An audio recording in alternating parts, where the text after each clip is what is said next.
So today, inshallah, we'll do the formal introductory part on the course. I have to give just a quick cautionary statement that this introductory part does not include the part where we will discuss some theories behind.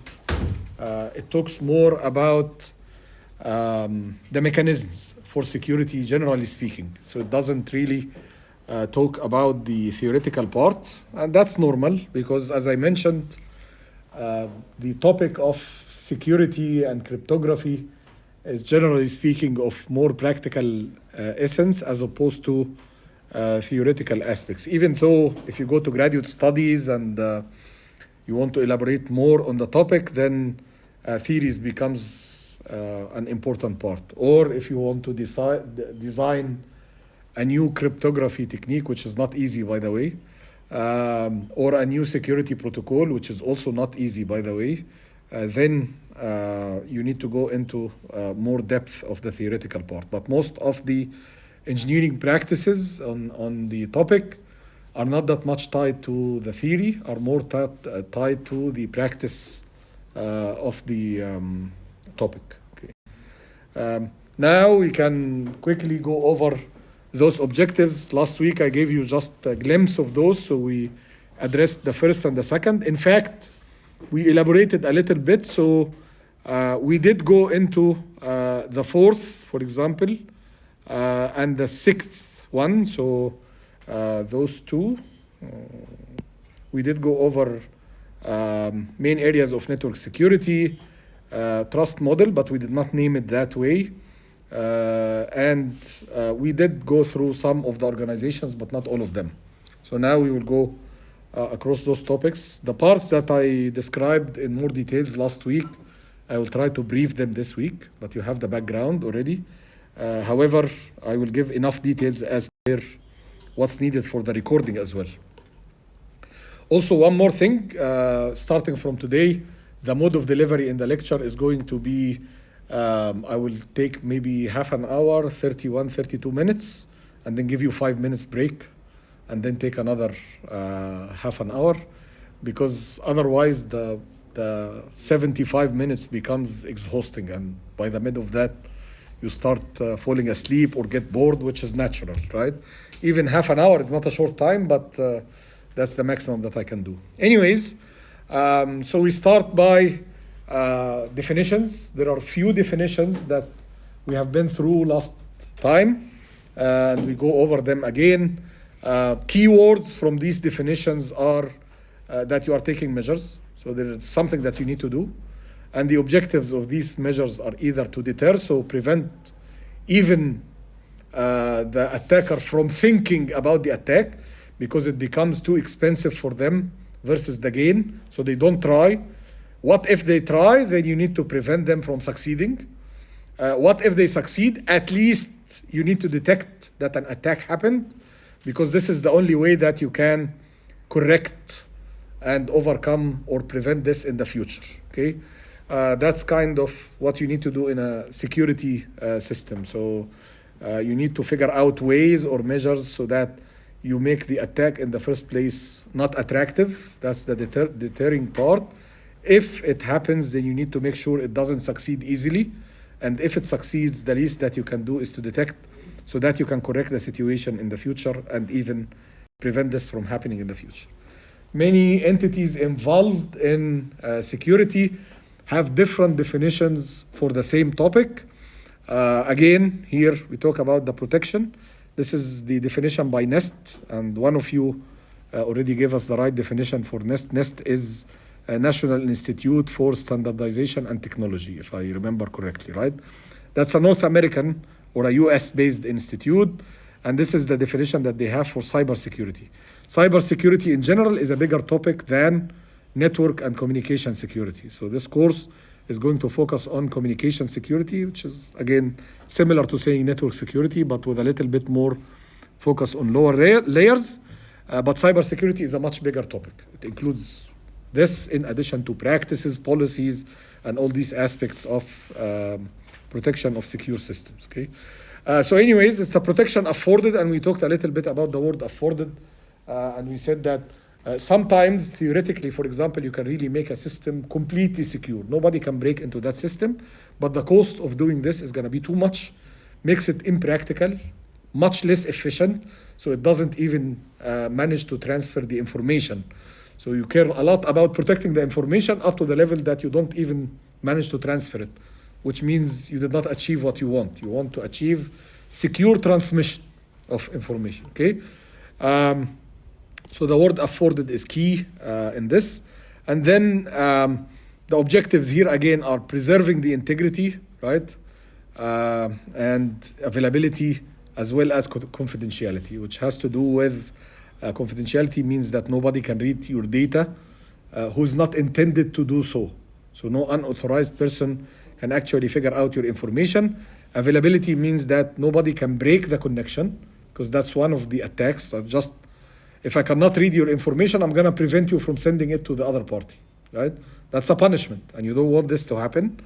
And integrity means that someone tampers with the information such that the receiver receives something different from what the transmitter intended. You need to prevent all of these while data being transmitted from one location to the other, right? That's for the case of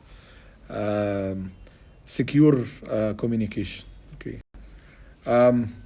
There is a slight difference between information security, which has to do with all these aspects, right? On the information being transmitted itself, the three aspects of confidentiality, integrity, and availability, as opposed to network security, which includes not only the information, but also the involved parties, the transmitter, the receiver, or the nodes that are exchanging. The nodes means computers or devices that are exchanging information with each other, but the concepts are the same, even though they have a slightly different naming. So you say unauthorized modification, which has to do with integrity, right? Destruction, which has to do with availability, and disclosure, which has to do with confidentiality. Disclosure means someone could read that information in an unauthorized way, okay? CIA has a slightly more elaborate definition. So in addition to the confidentiality, integrity, and availability, it also adds authenticity and accountability.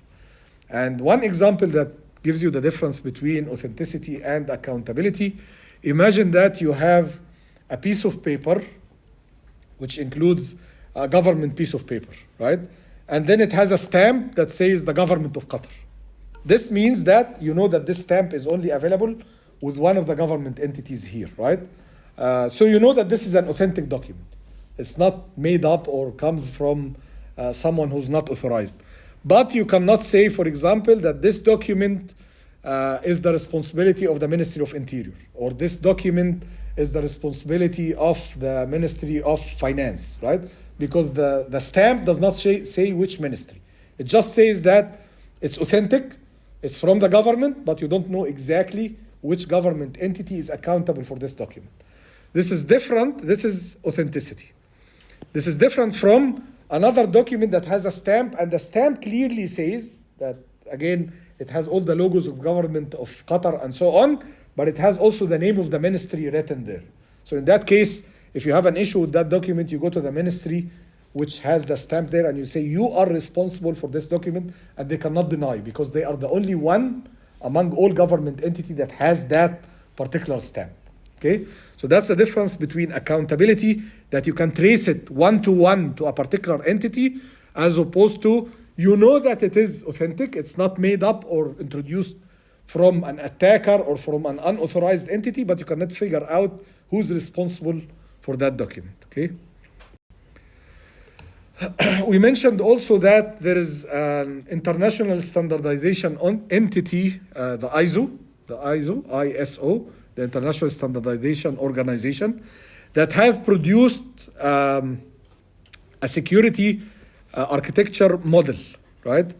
That OSI, the Open System Interconnect, is also produced by ISO for general network architectures. It's called the layered architecture. We will address the layered architecture in coming lecture for general networks, whether they are secure or not, just how networks function.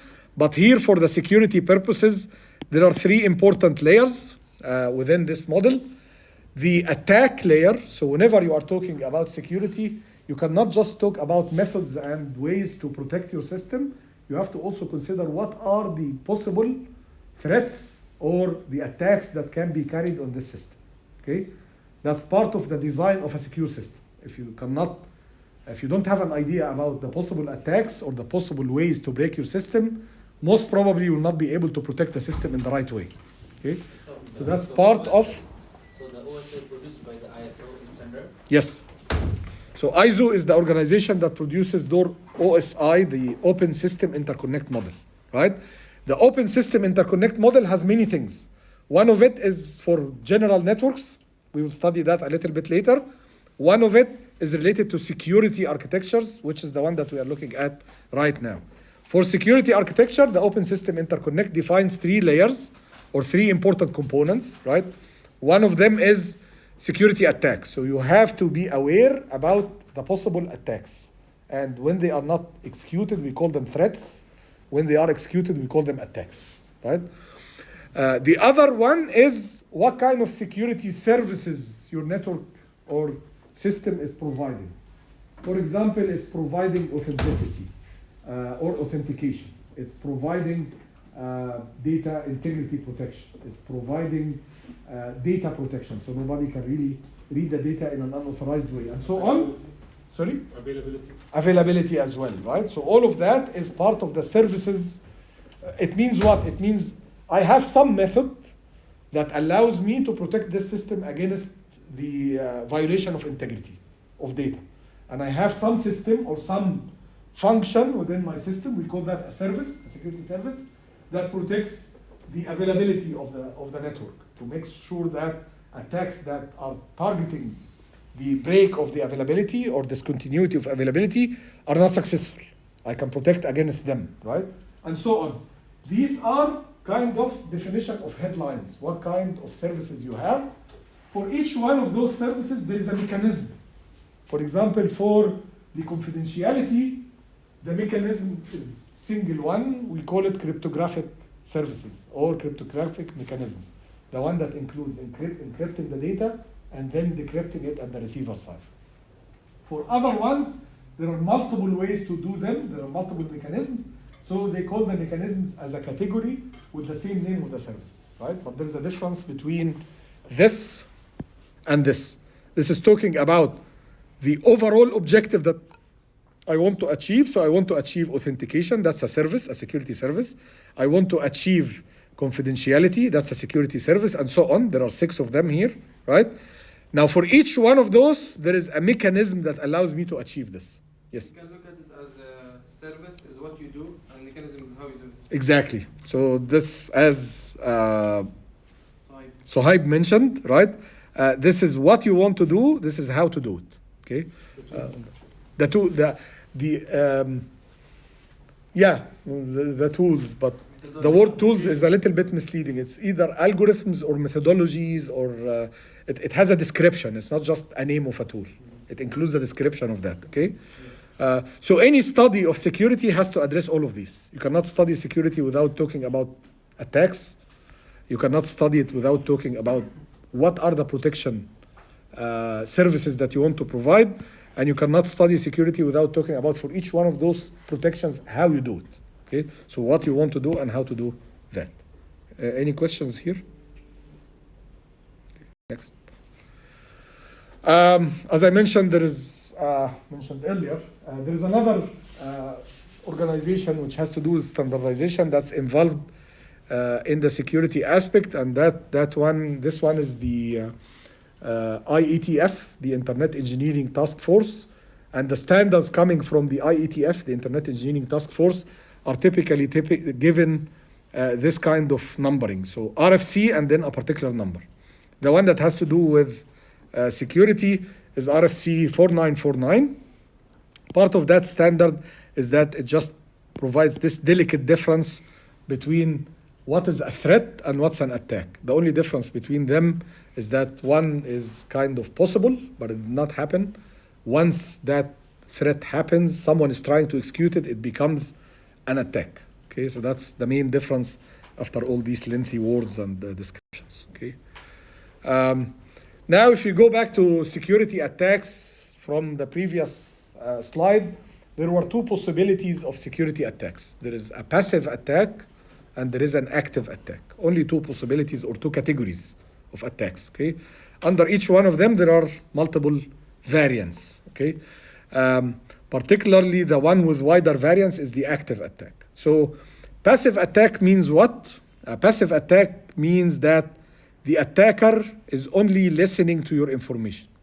And in that case, the only objective that the attacker can achieve is reading your data in an unauthorized way, right?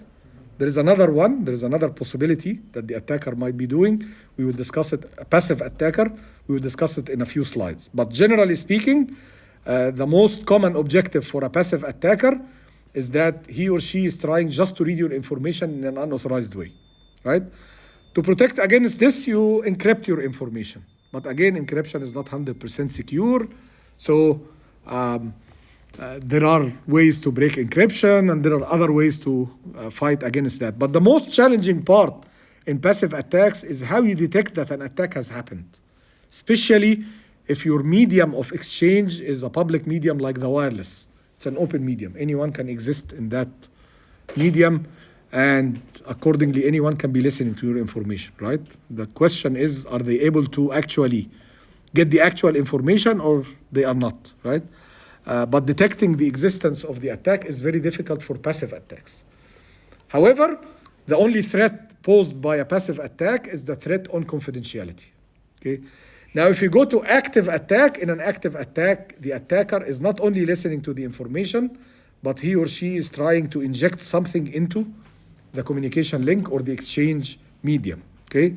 It might be that the attacker manages to be the only way of communication, so there is no direct link, or it might be that there is a direct link between the source and the destination, but also the attacker is capable of injecting some extra information into that direct link, okay? In both cases, this is an active attack. As I mentioned also last time, typical naming in secure communication, the two communicating party, the transmitter and the receiver, that are supposed to be within the same security domain or the trusted parties are called Bob and Alice for some reason, I don't know why. And then the attacker is typically called Darth, or sometimes they call the attacker as well Eve.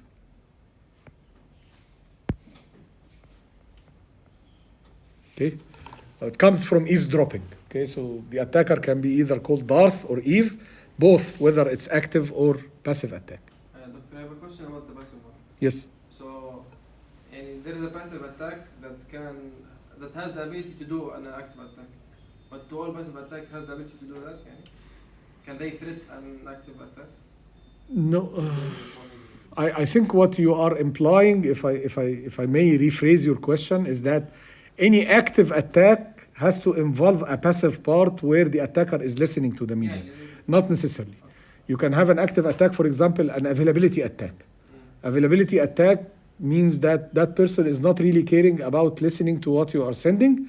He or she is only focused on making sure to break the link without really listening to whatever is going through that link, right?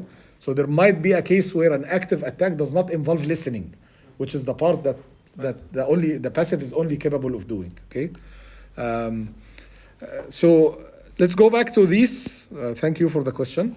So let's go back to these active and passive attacks, and this is another way to represent them using like a block diagram. So you have the client, which is sending information, or in that case, the information is exchanged both ways, right? So you have a client, you have a server. Server is typically providing a large amount of information. Client is typically providing only a few small pieces that are called requests, right? So when you access a website, for example, what you send from your site, from your the browser on your computer or on your phone or whatever, when you put the address, you are sending a request. Yeah, okay. So I was saying that we have a client, a server, and I was just referring to what's the difference between a client and a server if the information here is going back and forth. Typically, a client is sending small pieces of information that are called requests, right? And expecting to receive a large amount of information, which is the response for that request. Example is the HTTP protocol, right? So the client in this case is your browser, whether it's on the phone or computer or whatever, and when you put the address, it just sends a request to a particular service, let's say let's say you are trying to access, for example, Google search, or you are trying to access the Yahoo server or Al Jazeera, right? So you put the address, and what happens is a small piece of information is sent from your client to that server, which is existing at that address, saying, give me this particular page. If you don't put anything other than the address, it's the home page. If you specify ///, then you are looking for a particular page, right? Now what happens, the server takes this request, processes it, and then figures out what are the amount of information, including the graphs, the colors, the background, the text, and everything that needs to be sent back to you, and it pushes back through the network. You receive it, you display it to the user, right? So you can see what you sent is really a small piece of information, but what you receive is a much larger. Similar thing happens when you are trying to download a file. So you only request that file, but then you get the file transferred to your machine or your client and so on, okay? And again, we still have an attacker here, but since the attacker is listening only, then this is a passive attack, okay? Now, if you go to an active attack, and here we see only one example of possibilities where there is no direct link, but everything goes through the attacker. So the two-way communication is going through the attacker. Again, you have a client and a server and an attacker, and the information goes both sides. Client is sending typically small amount of information. Server is sending typically a larger amount of information. An example of what can happen in active attacks in this case is the availability attack, or what's called the denial of service attack. And in this case, the attacker is doing what? So assume that we still have this, generally speaking, we still have this link as well. Okay. But now the attacker is trying to do what? The attacker is trying to break the connection between the client and the server. And one way to do this is the attacker is going to send repeatedly requests that are happening very quickly to the server. What will happen in this case? The server has to process the request and then use its memory and processor and so on to respond to that by sending the required information. If I get too many requests, at some point my memory is going to fill up, or my processor is going to be overwhelmed as a server, right? Then what I will do, the only option available is to ignore the requests, right? But then what will happen? It's not going to only ignore the request from this guy, but it's going to ignore any request because I cannot process it regardless where it's coming from. So by continuously sending repeated requests, I can actually deny the client from being able to get their requests fulfilled by the server. And that's why we call it denial of service. Because by doing this as an attacker, I break this link. No longer the server is able to respond to any requests from the legitimate client because the server is overwhelmed, right? So simply as if this link has been broken. As a client, I send a request, I never get an answer because the server is overwhelmed, right? So they call this a denial of service attack, or it's part of the general idea of availability attack. Other possible active attack in terms of categories, there is the masquerade attack. Masquerade means that you impersonate. I try to convince the server that I am this client, right? So now I'm stealing the information that should have been sent to this guy. If I manage to convince the server that I am this person, right? So that's an impersonation attack, right? Replay attack. A replay attack is, as an attacker, I receive the information here, and of course it goes through the direct way to the server, and then that information that I managed to read, I send it again and again and again, right? That also can be an attack, and it might even lead to breaking the link by using this replay method, okay? The third one is the modification. We talked about that earlier. So I receive the information. I manage somehow to inject something here to guarantee that the server does not receive the correct information, but receives something modified, okay? And in that case, I've deceived one party of the communicating parties that this is what you get from the other, but it's not true, okay? The last one is the denial of service. We already mentioned it. Any questions here on the active attacks? Yes. The masquerade, if the attacker is acting as the client or the server, it still counts as masquerade? Yes.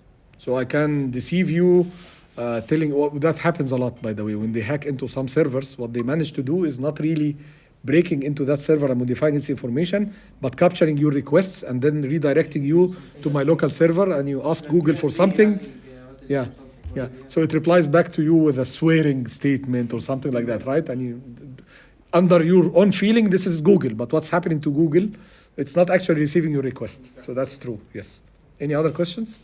And all of the same method could be applied to all of them, صح? يعني if you're either taking the client or the server side. Yes, can be this way or that way. The attacker can be, again, because the client and the server, so just to clarify the answer here, because in that way, the communication is both ways.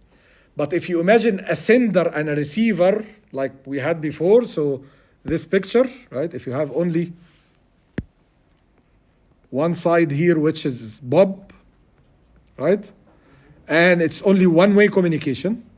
This is Alice, right? So it's only Bob sending and Alice receiving. The attack is always on the receiving side, because the sender, what can you do to him or her? Nothing, right? So you are only trying to affect what's received. But what's sent, even if you say, I'm going to block this, reality is you broke this communication, so this guy is not receiving anything. But you did not affect the sender. Can't Okay? I prevent Bob from sending even if I mean, if you prevent Bob from sending, what's the effect on Bob? Nothing. The actual effect is happening on Alice because she is not receiving anything. But I know what I sent, so I don't need to know it anymore, right? So the attack is always on the side receiving. But for the client server, this can be receiving and this can be receiving. So that's why you can attack any one of them. Okay? So what's the difference between replay and denial of service? Replay means you receive information and you repeat sending that information. That's different from denial of service. Your objective is not to replay the information. Your objective is to overwhelm a server to make sure that it cannot respond to requests. This is different. Okay, but Alright. isn't repeating the information will cause denial of service also? It might be the cause, there might be another objective for that. So the cause of the attack is different from the objective of the attack. Okay?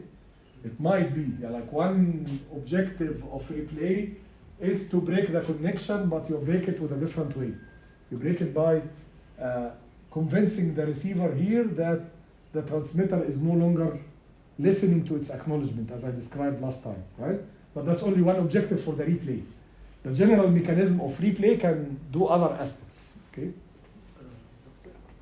Does denial of service always entail overwhelming the server?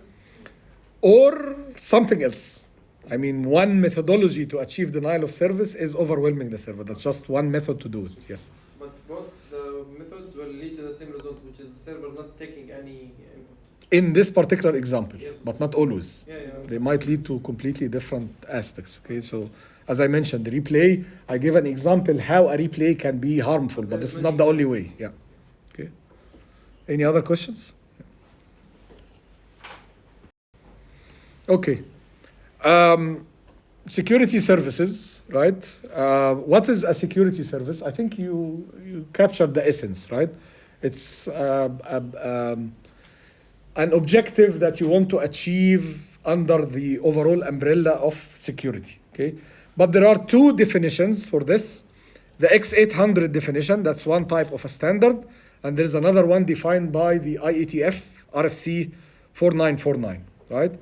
So in one, it's defined as a service provided by a protocol layer of communicating open systems, and that protocol layer ensures adequate security of system, okay, or of data transfer.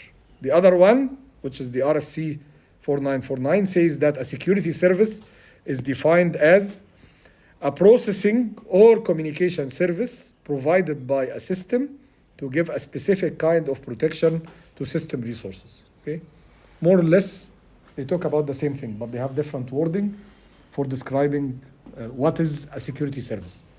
Final thing is, it's some objective that you want to achieve for the purpose of protecting your transfer of information between one party and the other, okay?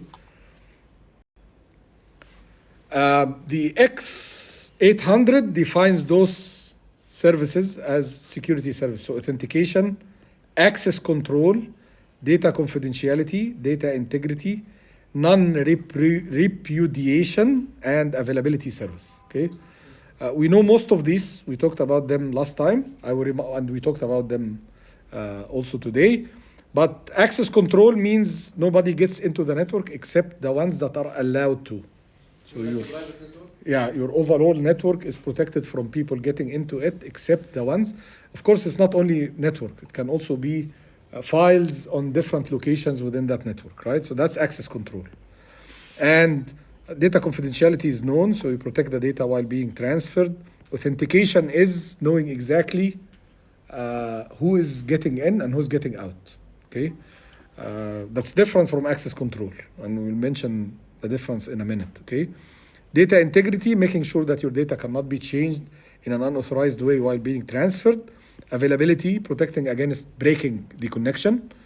Non-repudiation is preventing against, it has to do with accountability that we talked about in the CIA model.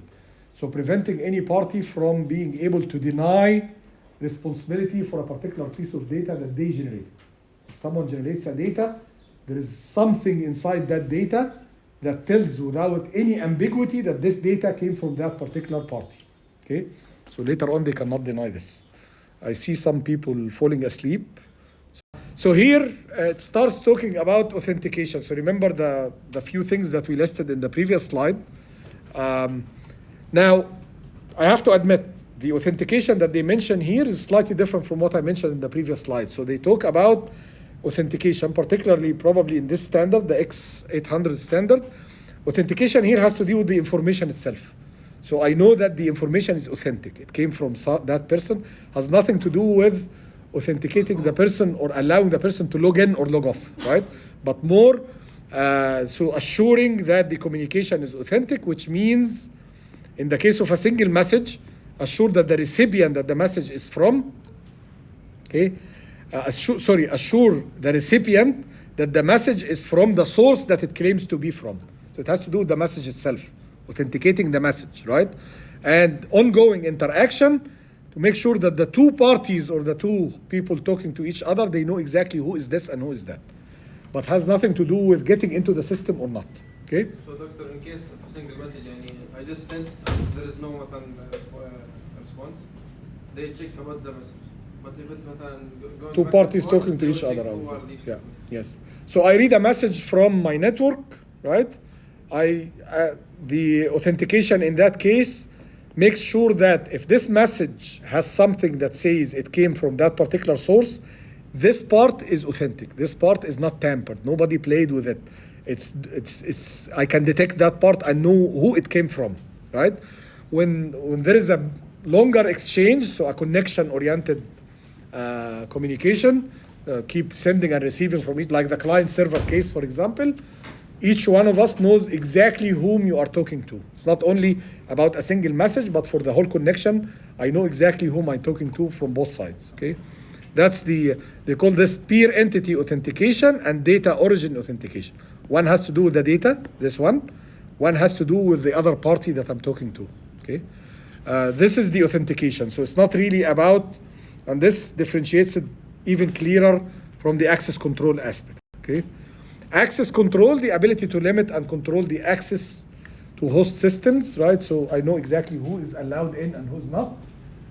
And applications via communication links, right? So if someone is trying to, of course, everything is via communication links. So we are not really talking about closing the room so nobody can get to my computer. We are talking about access control through a communication network, yes? What is the host system? Host is a server. Okay, so typically when you say a host, it's like a computer that has something and people need, and people need to talk to that, okay? And then it says to achieve this, each entity trying to gain access must first be identified, right? This is through a username and a password, or through a key, or through a message to your phone, and then you reply with a PIN number, any one of those aspects, okay? Or sometimes even that in some very high secure systems, physically when you come to the system, you have to plug in a particular piece of hardware that says that you are this person who's gonna log in now, right? And without having that piece of hardware, nobody can really, if anyone else knows your username and password and they try, they cannot really log into the system. Yeah. Okay? So that's for the identification part. Okay? Data confidentiality, I think we discussed this a lot, but might help to look at the elaborate. So I will give you a couple of seconds, like maybe not 2 seconds, but maybe like 15 seconds. Try to read through this. And if you have any questions, just ask me, okay? I will read it with you as well, but not loudly.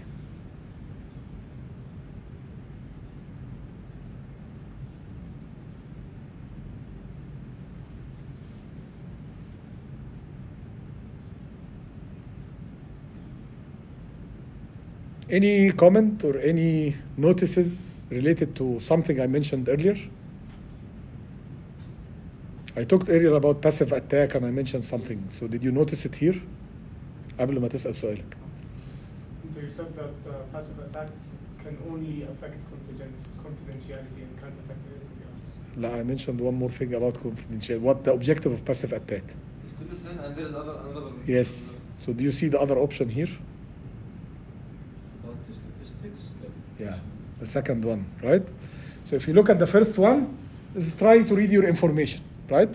So figure out your information or expose your information. The second one, probably not trying to read the information, but just trying to analyze what's happening on the network. These parties are active, this is communicating more, this is communicating less, and based on that, there are some inference that can be made by the listener or the attacker. Yes? This is like in the movies when they're on a call and they're trying to hold him on the line so that you can know his location? No, slightly different. يعني, it can be thought this way, but this is not exactly what's meant here. What's meant here is, if I, for example, يعني, maybe a trivial example, but for example, if I am a company and you are another company, right? And both of us are competing for the same business. If I can somehow hack into the link to your server, I can figure out a few things like where geographically are your users are coming from or your buyers. How many, how much, in terms of just monitoring how much traffic is happening to your server, right? So I can gather some information about your business that's supposed to be confidential. But this isn't the same. But this has nothing to do, this is this one. And this has nothing to do with reading the exact information. I only monitor traffic, but I don't know what they sent. I don't know what's the information inside, but I know where they come from. So your business is more flourishing with customers from Asia, for example, as opposed to customers from Europe. So I know now that if I want to attack your business, I probably need to make sure that Asian people are not able, because that's going to be more severe on your business as opposed to Europeans and so on. Yes? I think in the online, the website monitoring, that monitor website, they exactly shows how many percentage of the visitors coming from this. Yeah, but these are monitoring that are for you because this is your own authenticated monitoring, right? No, When even if you don't authenticate, if you go just put some on a random website, it will show the percentage. yes, but again, as I mentioned, this is only if the providers of that are allowing this. They can protect against, they can make part of this information not public, so you'll not be able to see it. Then, if you attack them and become able to see it, you have performed an attack or a threat to those. Yeah. So doctor, the first type is getting the data itself, but the second type is getting where the data is going or some Statistics about the data, but not the actual data, just statistics about the usages and the data. Okay, that's another type of passive attack that can occur. Data integrity. I mean, these are some methods, right, that can apply to data integrity breaking or protection, one way or the other. Okay, so can apply a stream of messages, a single message, can apply, sorry, to a stream of messages, a single message, or selected fields within a message. So you might want to protect number of messages against changes, because any change in the middle, for example, if I'm sending an image and someone plays with some packets, you might receive a completely different image, but that was not just one message, it was a series of messages. Or it can be that I protect a particular single message because that's the confidential one that I want. Or it can be I don't care that much about the information. I really care about people changing. So even if they read the information, I don't care. But I want to make sure that they don't change the address where it came from or the address that it is going to. This is, for example, very important in control messages. So control messages are typically messages exchanged between machines to establish something related to the communication. So in that case, it doesn't really include that much information, but it includes key pieces that are related to the source, the destination, a particular flag, and stuff like that, right? So the information is not what I care about, it's more of the other parts of the message, okay? Also, the integrity can be connection-oriented or connectionless, right? Connection-oriented means that we have an established, like when we talk about two parties talking to each other for a long duration of time. So we have an established one-to-one link, and then we keep exchanging information over that. Connectionless is similar to what happens in, for example, the connection between a client and a web server is not a connection-oriented mechanism. It's a connectionless. You send a request, it replies back to you, but you don't have an established connection through every single click that you perform on the website. It only happens for a particular request response, and then there is no connection. Request response, and then there is no connection, and so on, right? This is different from when you talk to one over Skype.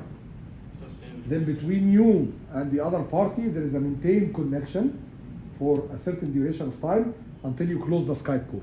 That's called a connection-oriented service, while the one where you have one request, one response, and then no established connection for a duration is called connectionless service. Yes? I have a very weird example, but it might be very close to this. So when you have OFDM and you want a certain user to have certain bandwidth, then that may be oriented because you're already given in that. But the second one is give it based on the importance or the availability of the... Yeah. Yes, but what you are talking about is more related to physical layer aspects. Well, here it's more at much upper layers, so it's the layer of the service itself. But I agree with a slight modification. So it's not only guaranteeing a certain bandwidth. If you want to talk about connection-oriented for something like OFDM, there are particular carriers that are reserved to that user. So every time the same user uses the exact same carriers, right? But if it's every time they use a different set of carriers, this is still connectionless. It's not connection-oriented, okay? Even if I guarantee a certain bandwidth. But it's not always the same physical service that's or carrier that's provided, okay? Any questions here? Data integrity and the different modes that it can apply to. Non-repudiation, right? Just read it because it describes more or less what I said before. This time I'll give you only 5 seconds.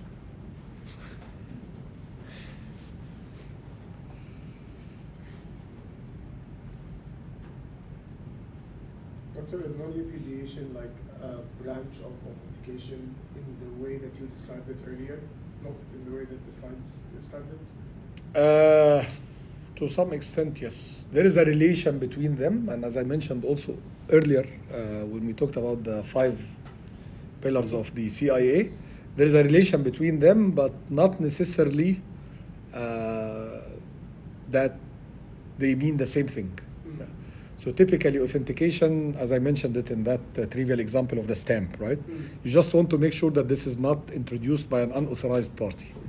But when we talk about non-repudiation, you want to know exactly who's the party responsible for this, so I can account them for that data. Okay. Did you notice something here that probably I missed touching upon on this definition for non-repudiation or this explanation? Maybe denying it. No, I think I touched upon this. The measure of the success of the transmission, whether if it's received or not. Yes. So the last one. So here they add one more part, right? So it's not only that I know who sent it, but also the sender needs to authenticate that the receiver has received it, right? So that's part of the non-repudiation. So this is a two-way authentication. Sorry, yeah, you can think of it as two-way authentication if Because if there is no way to authenticate one person, then you cannot authenticate. yeah. Yes, it involves authentication, but again, I want to say that non-repudiation is more narrower than just authentication. Authentication is a wider concept. Okay? But yes, in this case, it involves both. Okay? Can we say this is mainly, and this service mainly came to combat masquerade? Authentication is more to combat masquerade and access control. Okay. Both of these are more oriented to this. Here, it's more about the data itself and being able to link from the data to the sender. The other way around is knowing who is on the network with me, the masquerade attack, or who is talking to me right now. Okay. This ensures the quality of the data. Which one? This thing. Not necessarily. Again, authentication is sufficient to know that the data was not touched and nobody unauthorized played with the data. This is more towards the accountability. I want to know if something happens wrong, whom to sue or whom to blame, right? Now, in this context, I want to know if something happens wrong to the network, where the attack came from, right? So if I know that this data can come only from that particular person, if there is something wrong with the data, I can know that the attack happened at that location or that person, right? From a security objective. But from a general wider concept, it's a legal issue. I want to know who's responsible for this, okay? Availability.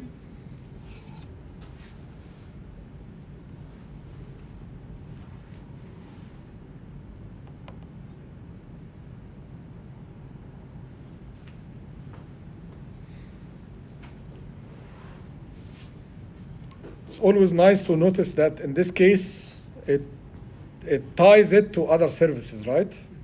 So availability relies a lot on access control service specifically, okay? But I think the definition here is more or less within the same scope that we described before. There's nothing really novel about the explanation. So it's like a queue, right? Sorry? It's like a queue. إيه هو like a queue? The denial of access to denial of service. To happen, right?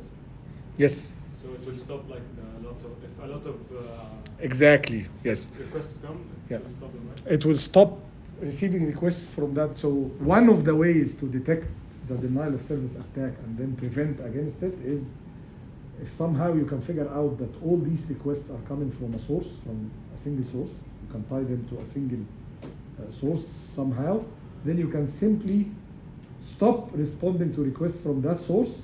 Accordingly, your resources are going to be available for other legitimate ones to answer them. So now you don't get attacked by this denial of service attack. Okay? Again, the race is always on. So you do that, the attacker is going to kind of impersonate him or herself as many other parties and try to attack you from multiple sources. If you can correlate, there are even artificial intelligence is used in protection against denial of service attack, because with all these tricks, you need to figure out a pattern that links those together, so you can say, I will stop responding to these, and so on, right? So the game continues between the two parties, okay? The attacker and the...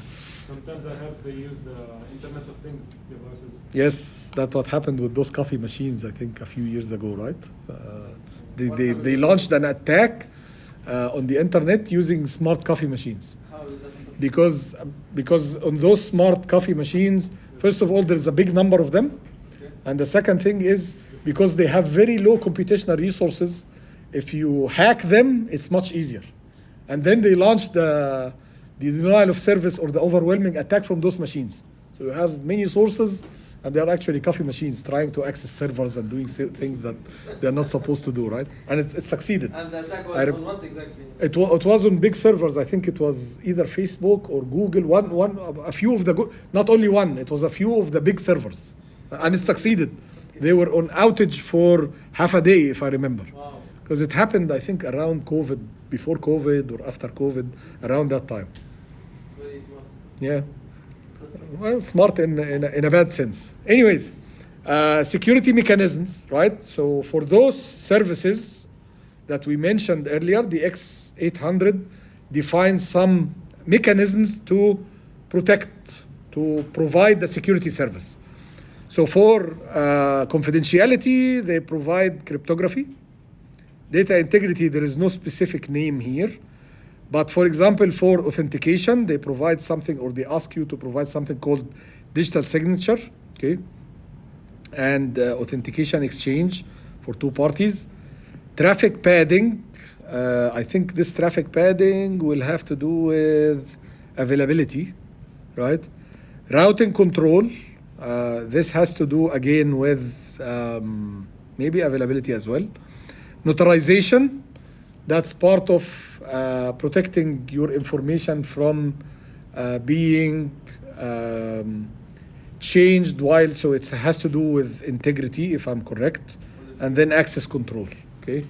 And maybe we, so yeah, I think we have to match them by going through the descriptions.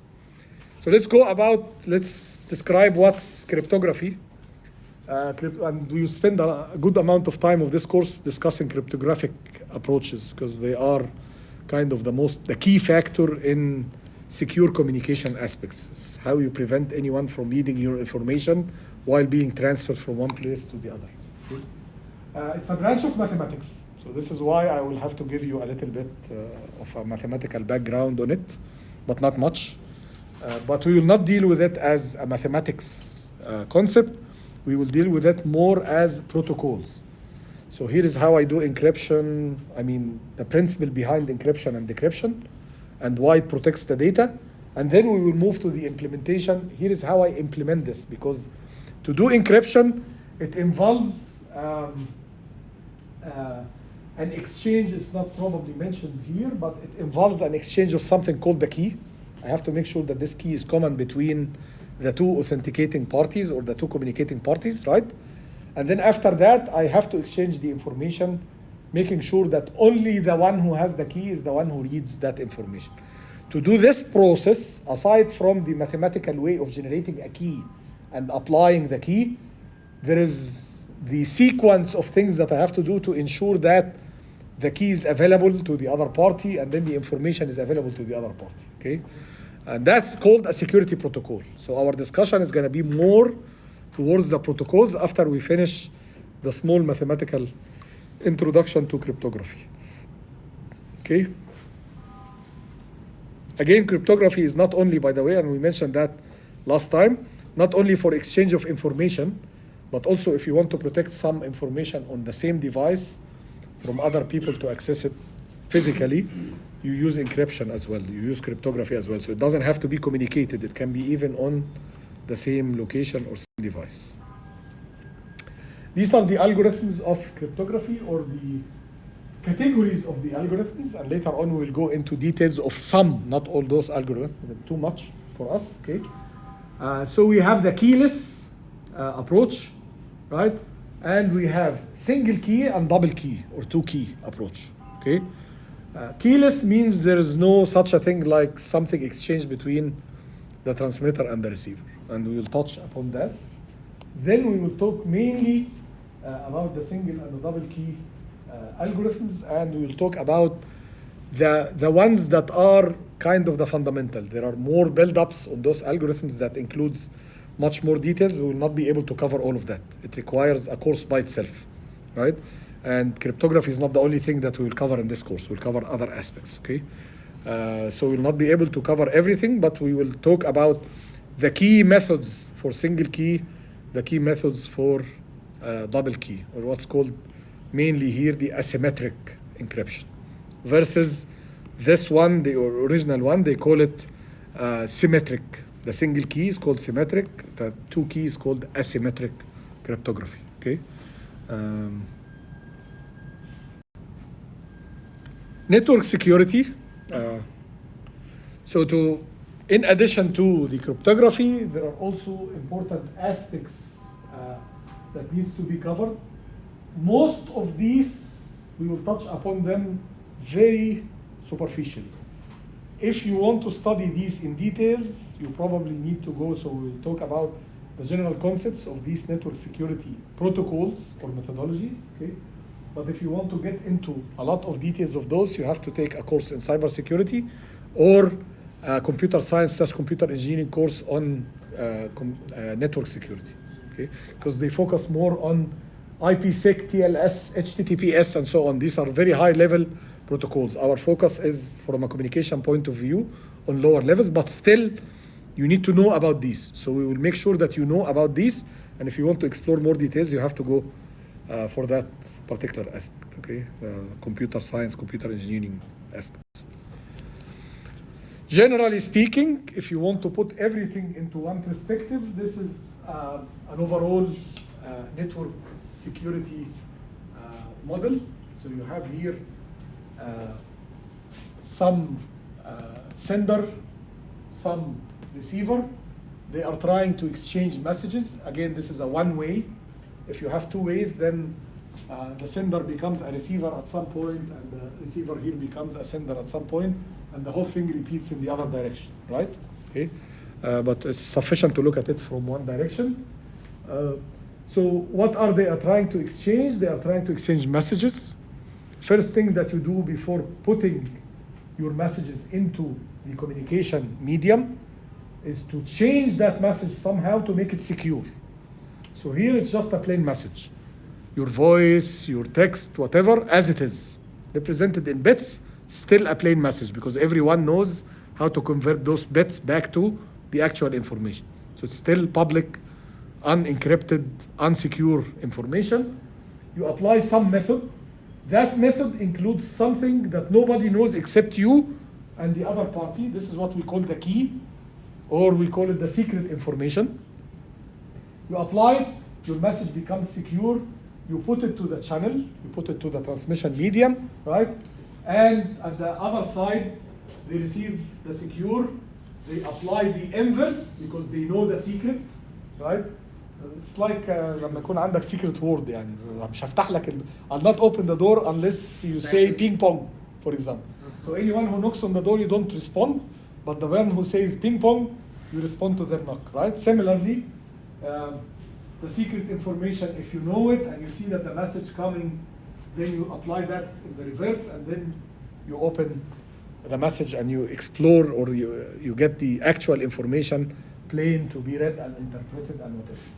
An attacker, right, is going to be, this is what's called an opponent here. So an attacker is either trying to break this link by doing some availability attack, or trying to read your information and open it, even though they are not supposed to have the secret key. In fact, most of the attacks are trying to do what, in terms of reading the information? By looking at exchanged information here, they are trying to guess the key. And once they manage to guess the key in a systematic way, they can apply that, and then The weights of the words, let's say. something like that, yeah. So we'll discuss basically, we will discuss how to do that for simple encryption methods. And then it becomes much more complicated for the recent ones, the advanced recent ones. Otherwise, systems are not secure, right? But for basic historic encryption methods, there is a systematic way with very low computational power. You can do it, and then you can figure out the key after a few messages. 2-3 messages, you got the key, okay? We will see that. So that's gonna be very interesting when we learn about that, okay? So that's the opponent. Again, on that network, it's not only two parties. You might have other parties involved in this system. For example, when we talk about exchanging keys, because I need this secret to be shared with my other party, right? So there is a device responsible for that, for example, which is called the distributor, right? That device or that entity or that service is responsible for making sure that the key exists only with the intended parties and nobody else, okay? So there are other things other than the sender and the receiver involved in this model of network security. خلاص? Any questions? Yeah. Why is there an arrow in the middle between the trusted third party and the channel? Because they are involved in the communication. They are not just parties looking from outside. A distributor, for example, is supposed to use the channel somehow to get your secret key and then share it with the receiver in a certain way, okay? Yes? Dr. I'm always trying to link what you learned here with the last communication course, just to make يعني ما يبقى. So if you have one time period, at the beginning you do pilot or overhead, صح? And sometimes you have to get a response that they are actually receiving the information. Is that also comes into the security? Maybe on the part where you want to make sure that like the non-repudiation, when it says you want to make sure that your message is delivered on the intended party, maybe. But generally speaking, no. I mean, not me, but another party which is observing the network, for example, is trying to detect whether your messages are being received, so there is no availability issue. Is trying to detect, for example, there is no attack, so somehow it can figure out if someone is trying to inject information. So as part of this third party, they can be monitoring the traffic here in the network, and not only, for example, helping in exchange of keys, but also helping in detecting attacks, or helping in preventing against some other attacks, or stopping existing attacks, and so on. Okay? I always thought that this pilot or overhead or training could be used for encryption or verification. But the pilot is known to everyone, so it's not secret information. Can't I make it custom to my case? You can, but yeah, in that case it will become a key, or in that case you are using some physical layer property. We'll discuss how to use some physical layer properties to generate common keys. Okay. Yeah. Okay. Some key pieces of information in the remaining 2 minutes. Okay. Trust, the willingness of a party to be vulnerable to the action. So if you trust someone, it means that whatever they ask you to do, you will do it for them, right? This makes you vulnerable for attackers. So the trust idea by itself is a vulnerability, but it's an essential aspect, right? Because if I don't trust anyone, I'll not be able to communicate with anyone, right? So it's an important thing to keep in mind that trust is where you can be attacked from by someone who's impersonating a trusted party, for example, right? Because if you don't have any trusted party, nobody's going to be able to attack you, but nobody's going to be able to communicate with you as well. Yeah, yeah. So you still need to have trusted parties, but keep in mind that the concept of trust itself is where networks are attacked from, or where you have the vulnerability for attack. Okay. And then this talks about the trust model. It just summarizes that if you look at the